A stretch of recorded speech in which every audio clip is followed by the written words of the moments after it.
Good afternoon, dear ladies and gentlemen. This is, of course, Sugi Strategy here at your service, and today I have the great pleasure of reviewing Desperados III for PC. And there will be some very minor spoilers there and there, so you have been warned. And when it comes to really reviewing any game in the existence, it's almost impossible to review them in some type of an isolation where you're not comparing them into other games. And this is especially true when it comes to a game series such as Desperados, where there has been Desperados 1, 2, and that one spin-off game. So you are comparing it to different games, obviously, and the experience that you had with them. And I have not played much of the Desperados series. I got a demo from a cereal box back in the day for Desperados 2, which contained a one map, and I really enjoyed the game back then, but it was really too hard for me, to be honest. And I was very delighted to see that the game series was revived, and it was also done by Me Games. And here's the golden caveat here. The previous game done by this studio is called Blades of Shogun.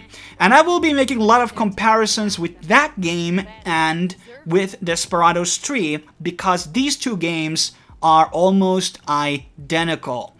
And the experience that you will have playing Desperados 3 will be new and great, and you will be enjoying it if you haven't played that game. I'm not saying that playing Blades of Shogun will ruin your experience by playing Desperados 3, not. But a lot of the elements and how the game works and all the game mechanics and how characters play out are almost similar between the games. So that's something I want to start off with first before we jump into Desperados 3 specific things. So in Blades of Shogun, as in Desperados 3, you have 5 characters that you play with, and all of them have different abilities. However, a lot of these abilities overlap between these two games. The main characters in both of them are basically similar. You have John Cooper, which has a knife that you can throw and you can kill with opponents with it. And you can also pick it up once you throw it, and this is exactly the same as Hayato in Blades of Shogun. Both of them also has a throwing type of a thing for distractions. Hayato has a stone, and Cooper has a coin. And also Cooper has 2 guns, which have limited ammo, and Hayato also has a gun with limited ammo, and then he also has a bandage. So the bandage thing is probably the most different thing about between the two games, because the healing is limited in Blades of Shogun, so it's a lot more scarce. You can find these bandages in some loot boxes throughout the game. But in Desperados 3, you basically have 3 characters which have basically self-healing abilities. One of them can heal all the other characters, which is McCoy the Doctor. And there's a lot of other abilities which are basically overlapping between these two games. Like you can find all of the trap abilities, the whistles, and all of this pretty much exist in the other game. And also there is the new character Isabelle in Desperados, which has a lot of these voodoo abilities. These are totally new, so she was really fun to play because all of her abilities outside from the cat were new. So a lot of the things you will be seeing in the game in terms of the vision cones or the bushes and things like the covers and many other things like throwing the torches or dropping down or swimming, all of these elements exist in Blades of Shogun, and I was really hoping that there would be new exciting mechanics innovated in the game, but sadly that wasn't the case, and it oftentimes felt like a bit of a reskin. So instead of being in Japan, we had this America type of a setting and a bit more guns, obviously, outside from melee weapons, but for the most part the game worked out pretty much damn similar.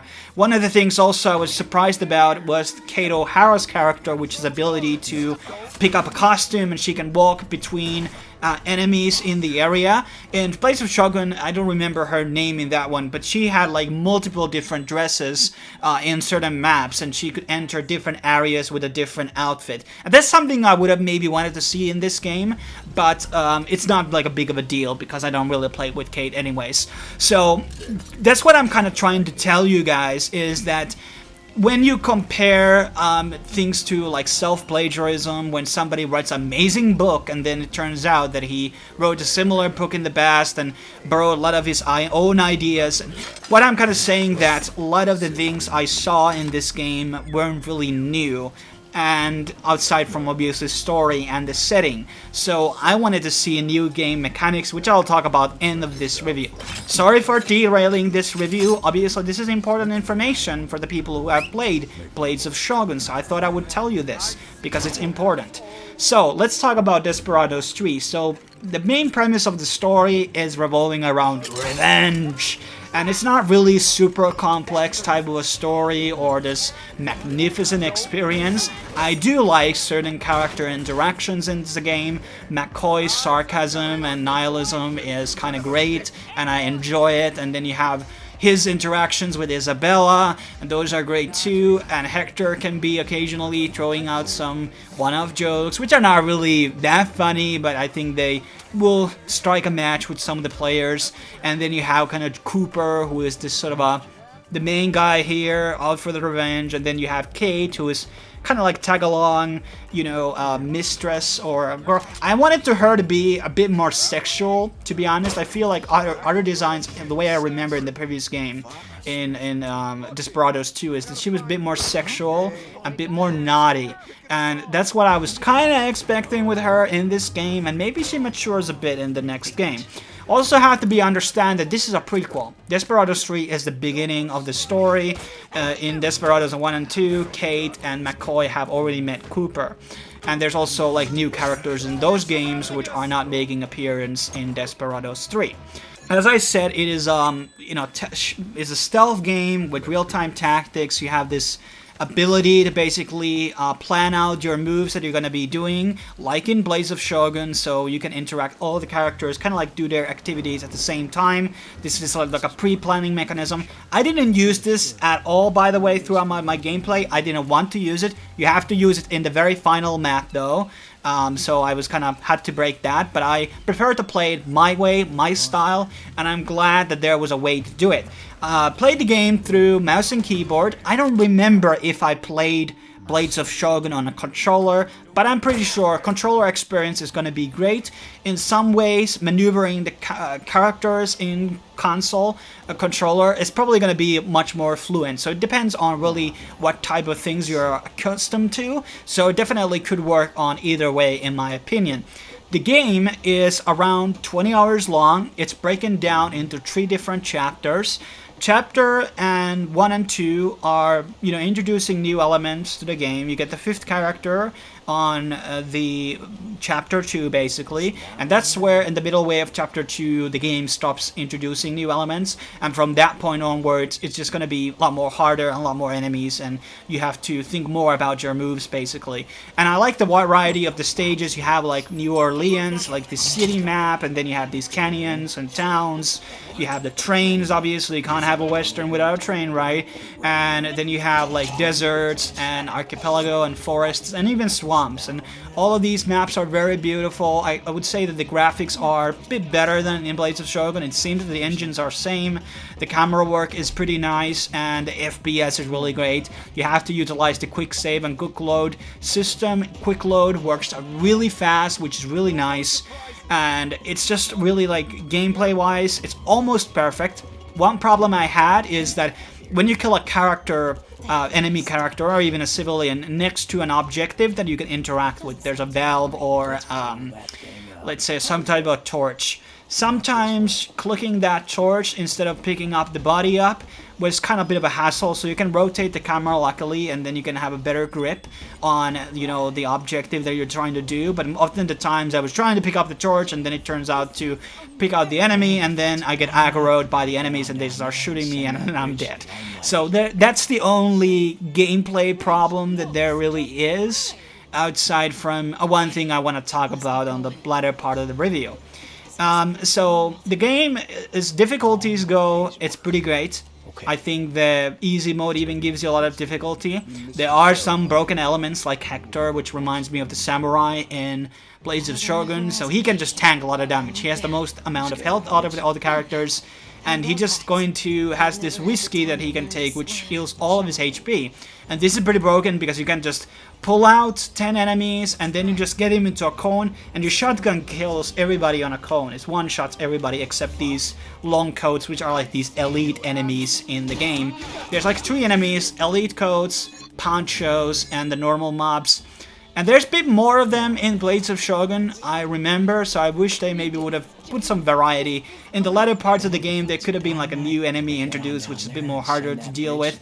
That's something that I maybe wish would have been implemented into the game. Oh yeah, there's the dogs, but they don't really appear that much. There's like 3 dogs in the whole game or something. And so the Hector is a bit broken, but outside from that, it's pretty good, especially in the maps where you have McCoy, because he can heal everybody. So you can just go guns blazing and then retreat into a bush and then just heal everybody. So there are certain tactics which are kind of like exploitable in a lot of ways, but then again, like, you know, you still have to do like quick loads and quick saves because you mess things up, obviously. Especially because I didn't use the shadow mode or the execution mode. And what other things I should talk about? Well, we already kind of discussed a lot of the things already about the game, so like, long story short, it's a great game. I think for the most part it's good bang for the buck. I don't remember, obviously because I bought it, pre-ordered it, I will get the DLC missions, and I hope they're gonna be good and new maps, and I will review them for sure, you guys. But actually the interesting thing is that also in this game, the new thing that was not in Blades of Shogun was the challenges. So you get to replay some of the maps with new composition of characters. So if I didn't say already, each of the map will have different compositions. Sometimes Kate is away, sometimes Cooper is away, sometimes Hector is away. So you will have always a different combination of characters to play in certain maps. In some of them you get to play all of them, such as the last map. There's not really that many of them where you get to play all of them because it makes the game a bit harder when you're limited into certain characters and their abilities and skills of what they can do. And that's the kind of fun about it. But then again, in some ways, when you play with 5 characters, then you can do things in different ways. Like you can go with Hector or you can go with Cooper, and you can have your own playstyle, which I like about the game. And the challenges are, I think there's like 2 of them in the game right now, and they're probably going to be adding them more. Maybe you unlock them more if you play them over. This was not something that I was interested in doing because I'm kind of there for the story and you know, for the overall campaign, and these replaying over the maps, even though they have different objectives and different characters, wasn't exciting enough for me. But some people will like the challenge, and this game definitely can offer it to you. And as the last thing I want to talk about is kind of like the differentiation, as I talked about Blades of Shogun versus Desperados 3, is that I would have wanted to see, especially new elements, but I maybe would have wanted to see like a game currency to be introduced, like money that you can get by looting enemies, like, and this could have like given you like a merchant that you can go to after every mission, and you could have bought extra ammunition, upgrades to your weapons or your abilities and skills. That would have been a very interesting mechanic to add into the game, like a skill tree or some type of character progressions. It hasn't been done in this type of a game series, and that's something that I truly hope that they would do in the next game, because that would like basically add more replayability to the game, because you could choose a different skill tree and you can play you could replay certain maps for extra gold, so you could get more talents and you would have easier time in the next map.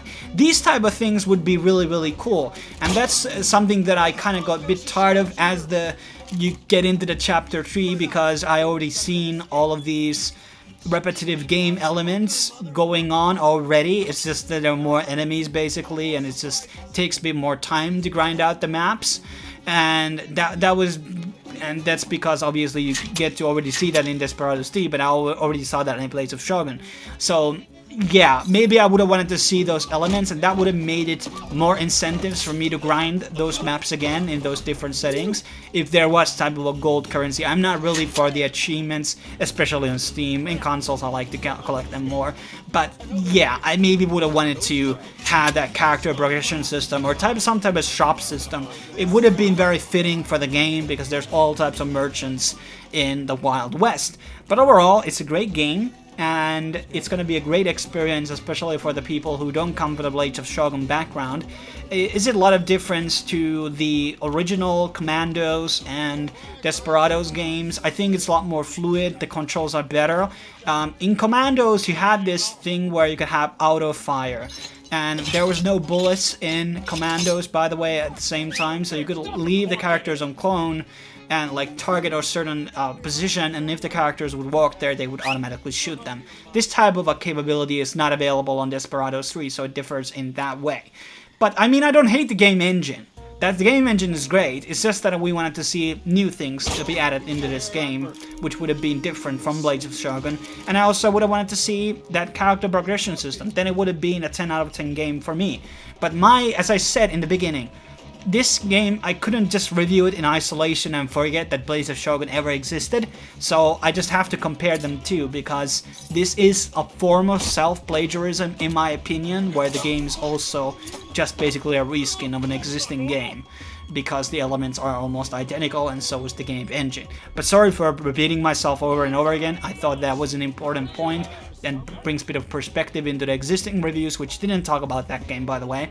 And obviously check out my reviews on the channel whenever the next review will be. It's probably going to be those DLC missions.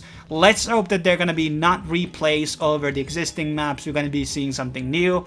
Maybe a snow map and some type of a spin-off mission where we play as McCoy or something.